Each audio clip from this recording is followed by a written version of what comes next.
ሰላም ውድ ተመልካቾቼ፣ በታዳጊነት ዘመኔ ስብሃት ስለ ብድር ሲጽፉም ሲያወሩም እንደበረገኩ ነው። የኔ ደማቅ ሰዎች ይቀጥላል።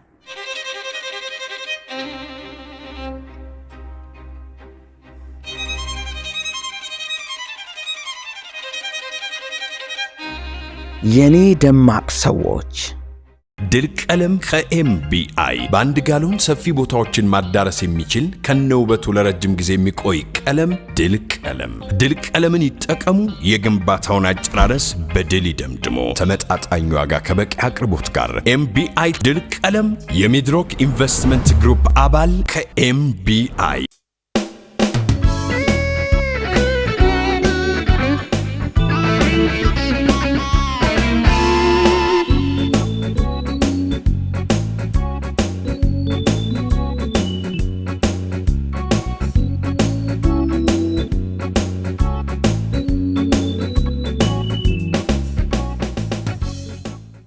12 አዳምና ስብሃት።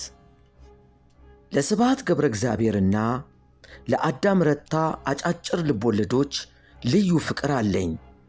አዳምን መጀመሪያ ያወቅኩት በማህሌት ነው። ገጣሚና ተርጓሚው ጋሽ መስፍን አለማየሁ ደግሞ ከማህሌት በላይ የወደድኩትን ያልታተሙ ስብስብ ሥራዎቹን አስነበቡኝ። ያን ጊዜ የብሩክታይት ጠጠርና ሌሎች አጫጭር ታሪኮች በሚል ርዕስ ለህትመት አዘጋጅቷቸው ነበር። በብሩክታይት ጠጠር ስም የተሰበሰቡት አጫጭር ልቦለዶች ከዓመታት በኋላ በአለንጋና ምስር ብቅ ብለዋል። አዳም በአጫጭር ልቦለዶቹ ከራሱ ዙሪያ ተመንጥቆ የትና የት የሚተኮስ ኃይለኛ ምናብ አለው። የሴቶችና የሕፃናት ነፍስን እንደ አዳም ጠልቆና አድምቆ የሚስል ኢትዮጵያዊ የአጭር ልቦለድ ደራሲ አጋጥሞኝ አያውቅም።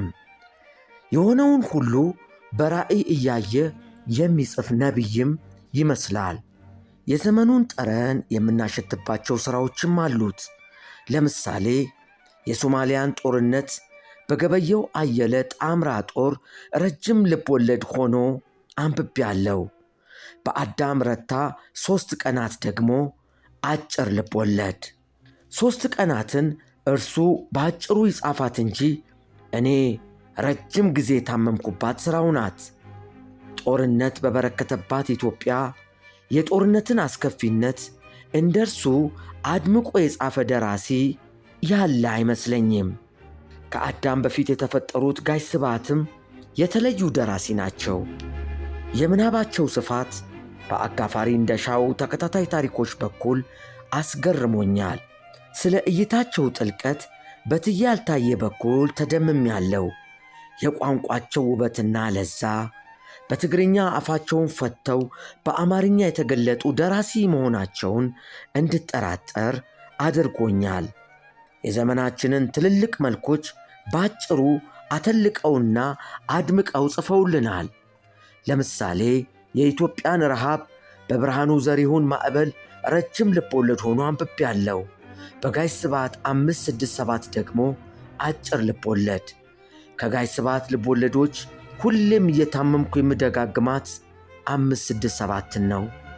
ረሃብ በበረከተባት ኢትዮጵያ የረሃብን አስከፊነት እንደ ጋሽ ስብሃት በጥልቀት የጻፈ የአጭር ልቦለድ ደራሲ ያለ አይመስለኝም። አንድ ቀን ጋሽ መስፍን አለማየሁን እንዲህ አልኳቸው፣ ለመሆኑ በስብሃትና በአዳም መካከል ያለው ልዩነት ምን ይመስሎታል አልኳቸው። አዳም ወርቅ ነው፣ ቅርጽ እንዳልወጣለት የወርቅ ቡችላ ቁጠረው። ስብሃት ግን በቄንጥ ተቀርጾ የተሠራ ወርቅ ነው። ከጠጣር ምሳሪያቸው ላይም ፈሳሽ ምሳሌ አከሉበት። የስብሃት ልቦለዶች ጥርት እንዳለ ዘይት ኩልል ብለው ይፈሳሉ አሉኝ። ጋሽ መስፍን የአዳም ረታ የቅርብ ወዳጅ ናቸው። ስለዚህ ሌላ ግለሰባዊ ጥያቄ ጨመርኩላቸው። ለመሆኑ አዳም ጋሽ ስብሃትን ያደንቃል? ኦ በጣም ያደንቃቸዋል። ነገር ግን አዳም ስብሃትን ከሚያደንቀው በላይ ስብሃት ነው አዳምን የሚያደንቀው አሉኝ። ክብር የልብ ንፍገት ለሌላቸው ስብሐት ገብረ እግዚአብሔር።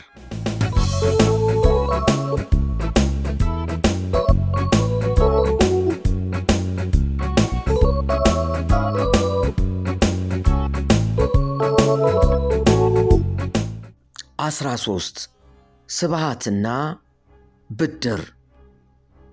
ከጋሽ ስብሐት አጫጭር ልቦለዶች ጋር እጅግ ሽርክ ነኝ። አንብቤ አልጠግባቸውም። ከረጃጅም ልቦለዶቻቸው ጋር ግን ሁሌም ግብ እንደገጠምኩ ነው። እኔ በእርሳቸው ረጃጅም ልቦለዶች ግራ አጋባለሁ። እርሳቸው ደግሞ በጊዜው የደርግ ሳንሱር ይገረማሉ። ብድር እንዴት ነውር ሊሆን ይችላል ይላሉ ርን ሳይጨምሩ። አንድ ቀን እኔና ጋሽ ስብሐት በ4 ኪሎ መንገድ ላይ ነን። ቀስ እያልን ስናዘግም 2 የሚጣሉ ልጆች አጋጠሙን። ጉስቁል ያሉ የጎዳና ልጆች ናቸው። ዕድሜያቸው ከ6 ዓመት አይበልጥም። ተፋጠዋል፣ ይሰዳደባሉ። የመሃል ጣታቸውን በትሕትና ሰበር አድርገው በትዕቢት ይሰዳደባሉ። ተበዳሪ ይባባላሉ ሪን ሳይጨምሩ። ጋሽ ስብሐት ጣቱንም ካዩ በኋላ ብድሩንም ከሰሙ በኋላ ቆም አሉና እንዲህ አሉኝ። ይኸውልህ ታገል፣ ትልልቆቹ በየመኝታ ቤቱ ይፈጽሙታል፣ ሕፃናቱ በየመንገዱ ያወሩታል። ሳንሱር ከማን ደብቁት እንደሚል እኮ ነው የማይገባኝ። በሌላ ቀን ደግሞ ጠየቁኝ። ለመሆኑ ሌቱም አይነጋልኝን አንብበሃል አሉኝ። ከ3 ዓመት በፊት ጋሽ መስፍን ያልታተመውን ጥራት ሰጥተውኝ ነበር። ነገር ግን በብልግና ቃላቶቹ ምክንያት ለማንበብ ተቸገርኩ። በጥሞና ካዳመጡኝ በኋላ ስንት ዓመት ነበር ያኔ ነገርኳቸው። በል አሁን በደንብ ጎርምሰሃል፣ አንብበው። ለሁለተኛ ጊዜ ያልታተመውን ሌቱም አይነጋልኝ ከጋሽ መስፍን አለማየሁ ተቀበልኩ። ለሁለተኛ ጊዜ መጽሐፉ ገፍትሮ ጣለኝ በእነኛው የብድር ሰዎች ምክንያት። በሌላ ቀን ጋሽ ስብሐት ጠየቁኝ። ሌቱም አይነጋልኝን ጀመርከው አሉኝ። ጀምሬ አቆምኩት። እነኛን የብልግና ቃላት አልፌ ሐሳቡን ለመረዳት አልቻልኩም አልኳቸው። እንግዲያው መጽሐፍ ቅዱስ አንብብ አሉኝ። እሺ አልኳቸው። ከዘፍጥረት ጀምረህ አንዲትም ምዕራፍ ሳትዘል አንብብ፣ ብድር አይኖርበት እንጂ ጋሽ ስብሐት አንብብ ብለውኝ የማላነበው ነገር የለም እንዳሉኝ ማንበብ ጀመርኩ። በተገናኘን ቁጥርም ሳይረሱ ይጠይቁኛል። የት ደረስክ ይሉኛል። ዘፍጥረትን ጨረስኩ ስላቸው በል ዘጸአትን ቀጥል ይሉኛል። አንድ ቀን እንደ ልማዳቸው የት ደረስክ ብለውኝ የደረስኩበትን ስነግራቸው ታዲያ በዚያ ስፍራ ምን አገኘህ አሉኝ። ከዚያ የመጽሐፍ ቅዱስ ክፍል የተረዳሁትን ስተርክላቸው አቋረጡኝና ታዲያ እንዲህ የሚል ቃል አላገኘህም ሲሉኝ ክው አልኩኝ። እኚህ ጢማም አዛውንት እንዲህ የሚል ብለው እንደ ዋዛ የጠሯትን ቃል ደግሜ ለመናገር ብቸገርም ሌቱም አይነጋልኝ ላይ አጋጥማኝ ነበር። ደንግጬም ነበር። አሁንም ደግመው ጠሯት። ደግሞም እውነታቸውን ነው። ያችን እንዲህ ያሏትን ቃል መጽሐፍ ቅዱስ ውስጥ አንብቤያት ነበር። እንዲሁ ያልተቀጠቀጠ በሬ ሲል ክው ብልም መጽሐፍ ቅዱስ ስለሆነብኝ ተደናብሬ አለፍኩት። ጋሽ ስብሐት ግን አላለፉኝም። ይኸው ደግሞ አስታወሱኝ። ጮክ ብለን ከማንጠራቸው የሰውነት ክፍሎች አንዱን እንደወረደ ጠርተው አስደነገጡኝ። አፍሬ ዝም አልኩ። ከዚያን ቀን ጀምሮ የት ደረስክ ብለውኝ አያውቁም።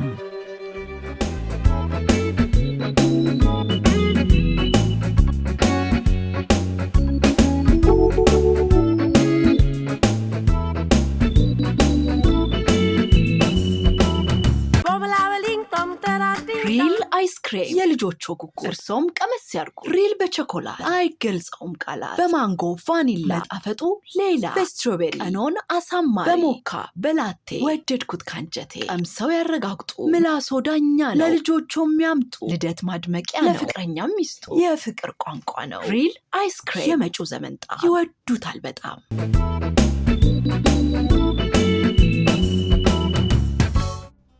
14 በመሩኝ መንገድ ስንገናኝ። ይህን በከፍተኛ አክብሮት መናገር አለብኝ። በመጽሐፍ ቅዱስ ፍቅር እንድጠመድ ያደረጉኝ ጋሽ ስብሐት ናቸው። አንብብ እንዳሉኝ ብቻ ሳይሆን አንብብ ካሉኝ በላይ ማንበብ ጀመርኩ። እስካሁን ድረስ ስር በሰደደብኝ የመጽሐፍ ቅዱስ ፍቅር ተጠመድኩ። ከመጽሐፍ ቅዱስ የገባኝ ነገር ከጋሽ ስብሐት ጋር ለማያግባባኝ ነገር ምክንያት መሆን ጀመረ። አንድ ቀን ከሆነ ጋዜጠኛ ጋር ቃለ መጠይቅ ሲያደርጉ ቼጉቬራ ማለት ኢየሱስ ጠመንጃ ይዞ ሲመጣ ማለት ነው ብለው ተናገሩ። በዚህ ንግግራቸው ምክንያት ከጋሽ ስብሐት ጋር ተፋጠጥኩ። እኔ መጽሐፍ ቅዱስ ላይ ያገኘሁት ኢየሱስ ክፉን በክፉ አትቃውሙ የሚል ነው። ጠላቶቹን የሚወድ ነው። ለሰቀሉት የሚማልድ ነው። ጨለማን በብርሃን ጠብን በፍቅር የሚያሸንፍ ነው። ጠላቶቻችሁን ውደዱ የሚል ነው። ቀኝን ሲመቱ ግራን ስጥ የሚል ነው። ራሱም ለሰቀሉት የሚማልድ ነው። ለዓለም ያመጣላት ሰላም ከጠመንጃ የራቀ ነው። በምንም ተአምር ጠመንጃ ይዞ ሊመጣ አይችልም ብዬ ተቃወምኳቸው። ተቃውሞዬን በጥሞና ከሰሙ በኋላ እኔ ኢየሱስ ጠመንጃ ይዞ ይመጣል አላልኩም፣ ግን ምን ይታወቃል፣ አንድ ቀን ሳት ብሎት ጠመንጃ ይዞ ቢመጣ ቼጉቬራን ሆነ ማለቴ ነው። ይህን ሲሉኝ እኔም ሳት ብሎኝ ሳቅኩ።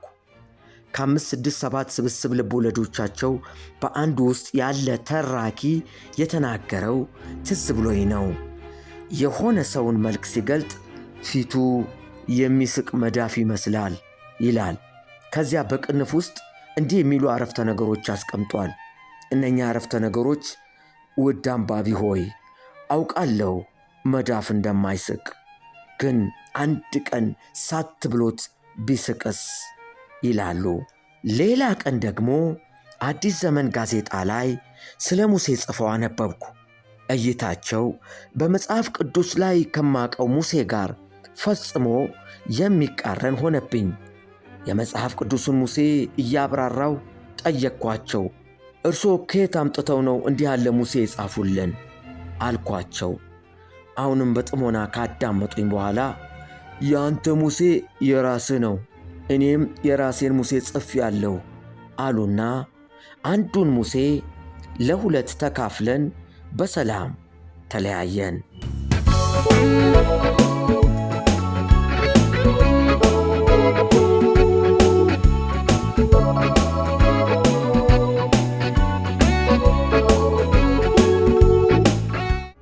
አስራ 15 ሰባኪውን ሲያስቆሙት።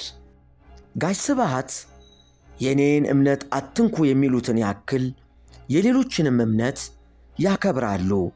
የራሳቸውን እምነት ከመስበክ አልፈውም የሌላውን እምነት የሚኮንኑ ሰባኪያንንም አጥብቀው ያወግዛሉ። አንድ ቀን እኔና እርሳቸው ከአንድ ካፌ በረንዳ ላይ ተቀምጠን ቡና እንጠጣለን። ከፊት ለፊታችን በኃይል እየተወራጨና እየጮኸ ጎዳናውን አቋርጦ የሚመጣ ወጣት የሁለታችንንም ትኩረት ሳበው።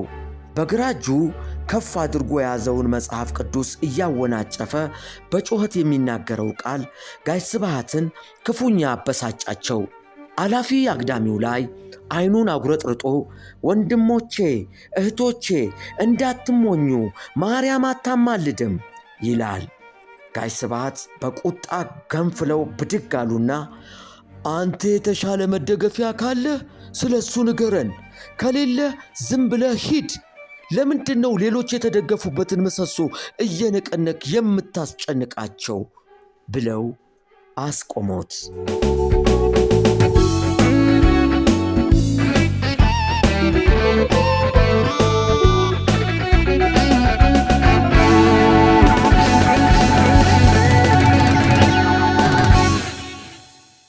አንጋፋውና የጥራት ምልክት የሆነው ድርጅታችን ኮምቦልቻ የብረታ ብረት ምርቶች ኢንዱስትሪ ፋብሪካ አሁን አዲስ ዘመናዊ የጌጣጌጥ የብረት በሮችን በማምረት ወደ ገበያ መጥቷል። ዘመናዊ ውብና ጠንካራ የሆኑ በሮችን ለመኖሪያ ቤቶች፣ ሆቴሎች፣ ኮንዶሚኒየሞችና ቢሮዎች ተስማሚ የሆኑ የእንጨት ባህር ያላቸው ድምፅ የማያሳልፉ እርጥበት የማያበላሻቸውና የላቀ የቴክኖሎጂ የቀለም ቅብ ፓውደር ኮቲንግ የተቀቡ በፓስወርድ በአሻራና በቁልፍ የሚከፈቱ ከ6 እስከ 10 የሚደርስ የቁልፍ ተወርዋሪ ያላቸው በሮችን በተለያየ ዲዛይንና የቀለም አማራጭ አዘጋጅተናል። ኮስፒዶር በቅርብ ቀን ይጠብቁ። ኮምቦልቻ የብረታ ብረት ምርቶች ኢንዱስትሪ ኃላፊነቱ የተጠበቀ የግል ማህበር። የደራሲ ስብሐት ገብረ እግዚአብሔር ትውስታዎች በዚህ አያበቁም። ሳምንት ተከታዩን ክፍል ይዘን እንቀርባለን። ከእርሳቸው በኋላም ታሪኮች ይቀጥላሉ። የነ ከበደ ሚካኤል፣ የነ አዲስ አለማየሁ፣ የነ ደበበ ሰይፉ፣ የተወዳጁ ጋዜጠኛ የደረጀ ኃይሌ፣ የነ ኃይሌ ገብረስላሴ፣ የነ ዓለም ነዋሴ፣ የነ ጎሳዬ ተስፋዬ፣ የሌሎችም ደማቅ ሰዎች ያልተሰሙና የሚያስገርሙ ታሪኮችን ይጠብቁ። ሁሌ እንዲያገኙን ሰብስክራይብ ያድርጉን። በነገራችን ላይ በታላላቅ የሀገራችን ደራሲያን አድናቆትን ያተረፈውና በአንባቢያን ዘንድ እጅግ ተወዳጅ የሆነውን የታገል ሰይፉን ዝንቡላና ካሮት አንብበዋል? በሳቅ ጀምረው በሳቅ የሚጨርሱት ውበትና ጉልበት የተሞላ ድንቅ መጽሐፍ ነው። ዝንቡላና ካሮት የታገል ሰይፉ ረጅም ልቦለድ። እየሳቁ ዘመኑን ይመልከቱበት። በጃፋር መጽሐፍት መደብሮች ያገኙታል።